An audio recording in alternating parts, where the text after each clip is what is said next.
what's up? Welcome back to my channel. Your girl G here. Thank you for tuning in. I know I didn't get a chance to come and talk to you guys about 90 Day Fiance. By the time I had watched it and, was going to do a review on it, I looked up and like, damn, it's already Wednesday. And I also got to do Love and Listings, which is what we're going to talk about today. So I think next week, I'm just going to combine both of the episodes of 90 Day Fiance. So that way we can just get right into talking about Love and Listings today and just kind of catch up more of the stuff that happened on this week. I'm freaking hot as hell. Like, I literally just got in from outside. I had to put this shit up in a clip because my neck, boy, I tell you, we were retaining that heat. And the last thing I want is that little kitchen, like Sutton said on Real Housewives of Beverly Hills, for that kitchen to start curling up because it'll be over, okay? But yeah, Love and Listings, you guys. It was a pretty good episode. Taylor, her little young ass, is never going to learn.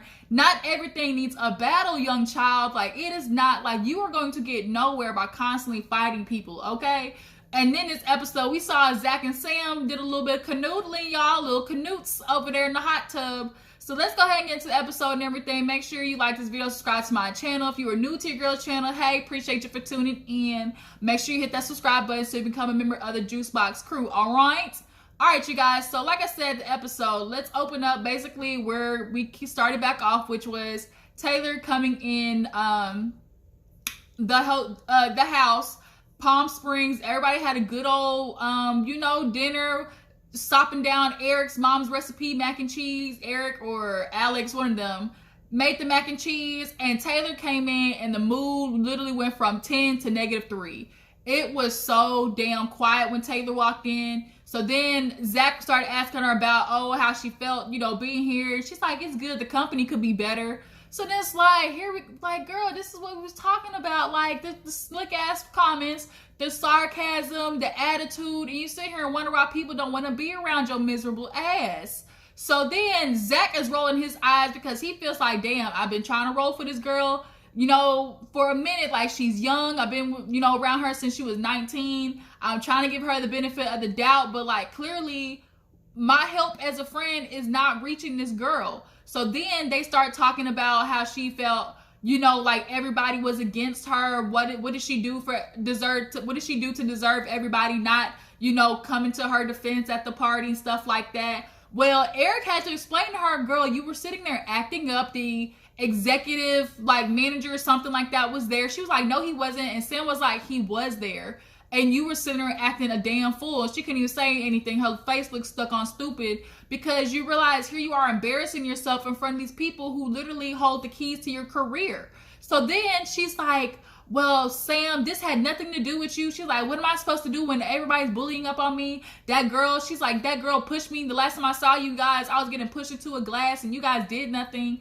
And Eric explained to her, he's like, literally nobody was against you. Nobody was, nobody was glad the fact that somebody got physical with you. Yes, when you popping off, but nobody deserved to get their hands, no hands put on them. She's like, I wasn't even doing anything. Like, you can't even tell me what I did. She's like, who was I getting loud with? I said, now Taylor, boo-boo, I know you can't be pulling this amnesia shit because they can clearly run the footage back where that girl said, call me a bitch again. And you said, bitch, like, you said it, okay? And she told you not to, so I'm sorry.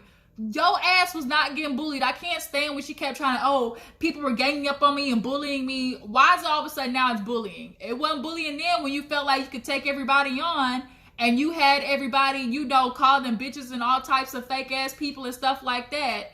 But you're the one getting bullied? No, everybody literally was like Sam said, I'm sorry, but you were going after Anjani and I didn't agree with you. So I have the right to sit there and say, I don't agree with you. And Taylor clearly is one of those people who I can't stand, which is, if you're not for me, you're against me. And people who live their life like that, where it's like, you either are going to be by my side or I don't fuck with you, type people, they don't get nowhere in life because not everything, just because I disagree with you doesn't mean I'm a fake ass person. Just because I don't like the way you did something doesn't mean I'm against you or hate you. And she constantly is like this thing of, you're against me, like they're fake, they're talking behind my back.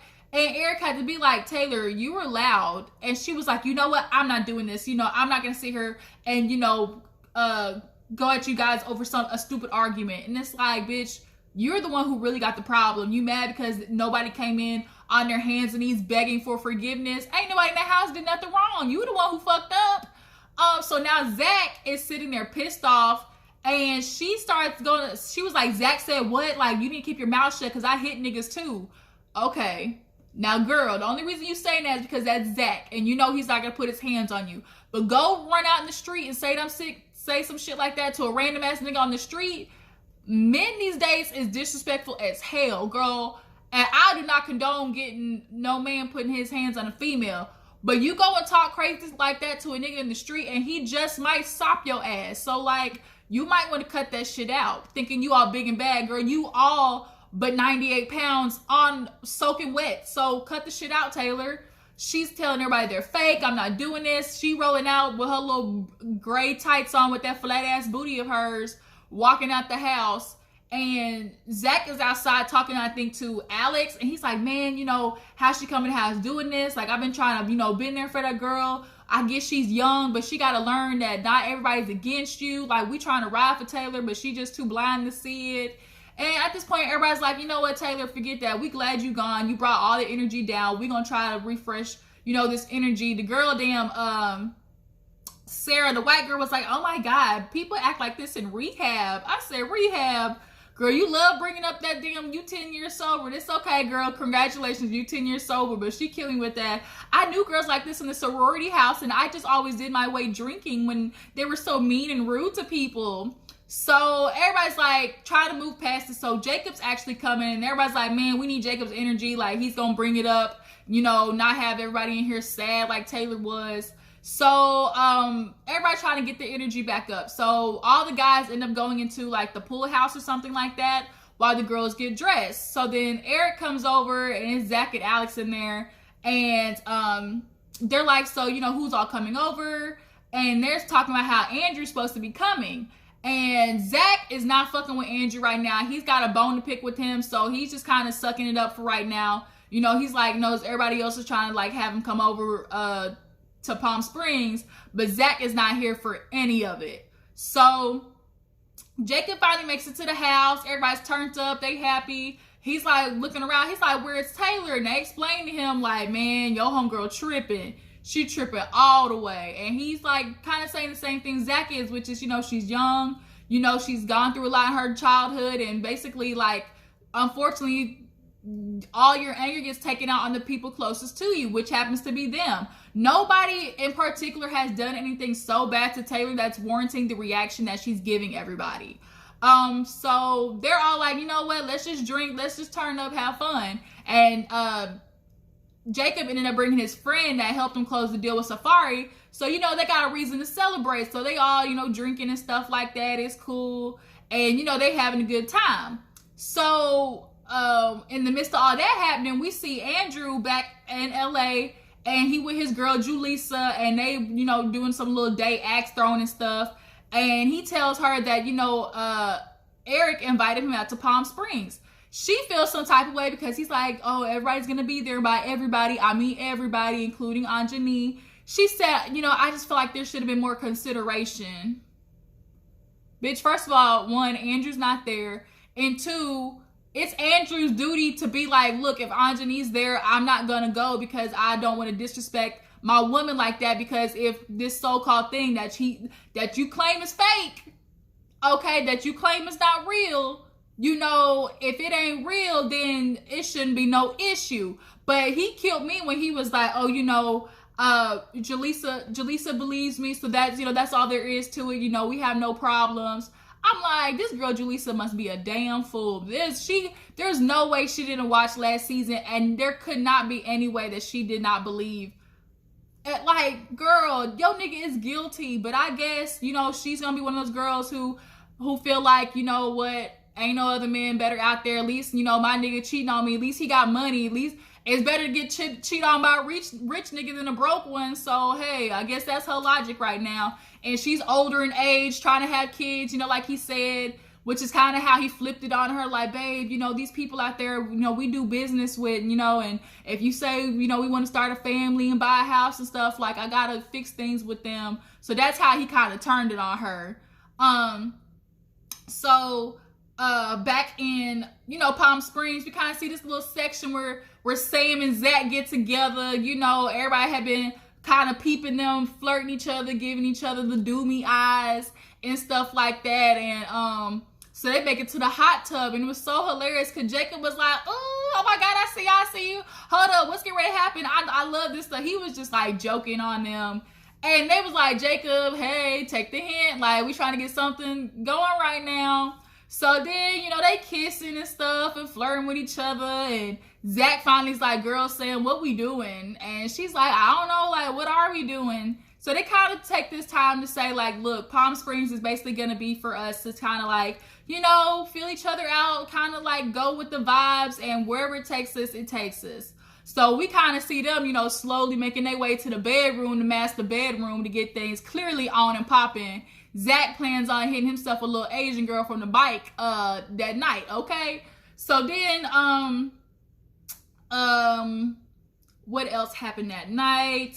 I think that was pretty much it. And then the next morning, everybody wakes up, you know, and Sam is in the kitchen with Anjani and Sarah and telling them about her night with Zac. Zac tells the dudes, like, you know, he liking where things are going with Sam right now. He's hoping things work out.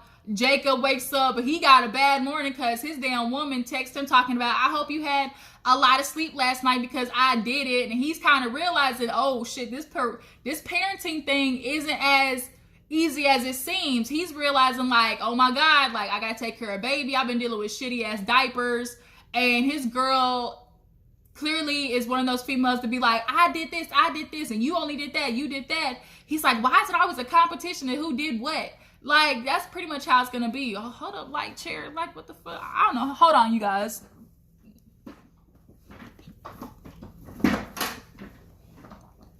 All right, there we go. My chair, like, I don't know how it ended up sinking all the way down.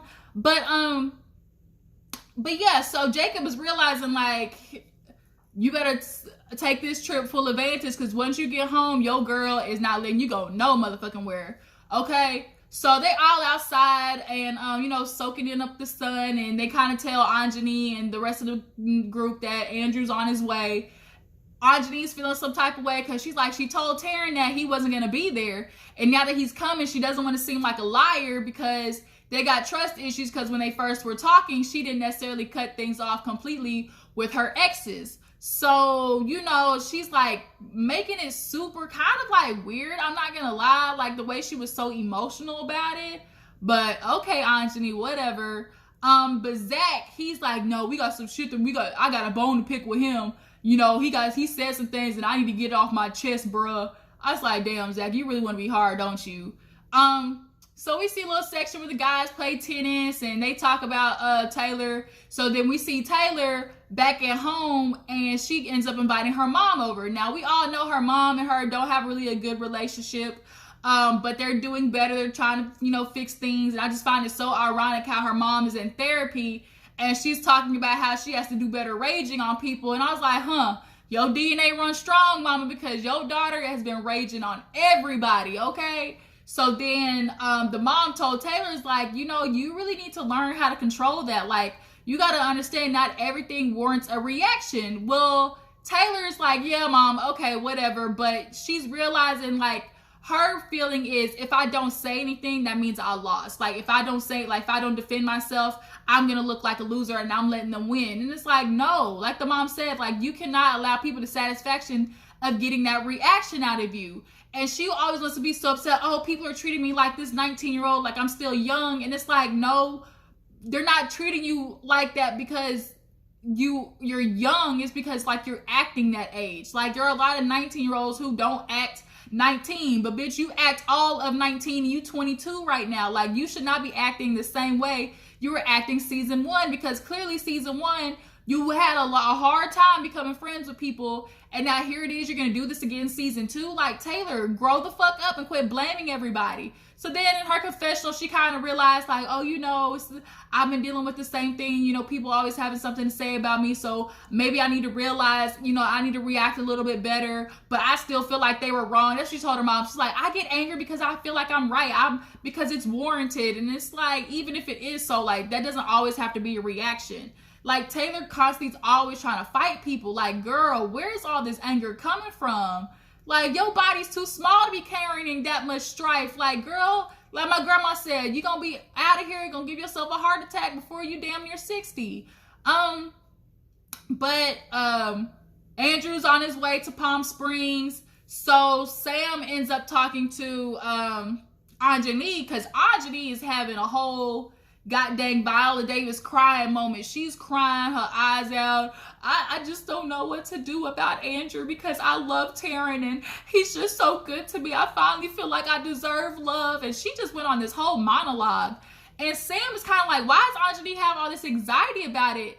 And come to find out, it's because Anjani secretly still has feelings for Andrew. She clearly is weak for that nigga still. I'm feeling like Andrew probably told her some shit. Like, he had to be whispering them sweet nothings in her ear, talking about, babe, you know, you're so different. Like, I should be with a woman like you. Like, I feel like Andrew probably whispered some bullshit in her ears. Because there's no reason why Anjani should be all this upset like she is over this nigga Andrew. He, like, not, like, come on now. No.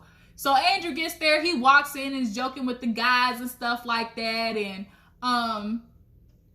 he's like, I got this tool belt on. He's like, hopefully because I brought this gift, they'll be a lot better. And Zac is not here for it. He's like, man, this nigga came in like a Chappelle show, goddamn, like a Chappelle show, like, what are they called? Skit.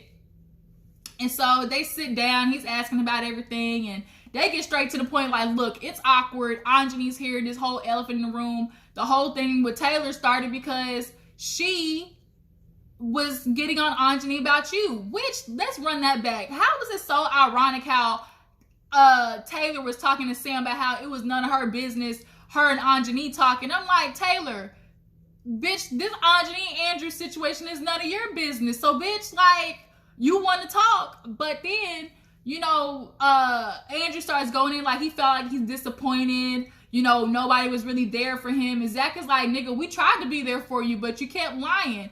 And we all know, if you watch season 1, the men confronted him first when the rumor started going around. They gave him an opportunity to tell the truth. That nigga lied. And then they confronted him at the club again, and the nigga lied again. So yeah, Andrew, no, people try to give you the benefit of the doubt. They tried to be there for you, but you kept trying to play people for stupid. So then he's like, oh, you know, Zac, you know, we had a texting relationship. You were my friend. I kind of feel like you just dropped me, and, you know, there wasn't really room for us to talk. Man, Zac was like, look, I'm telling you right now, like, you talk some shit about us on your IG live.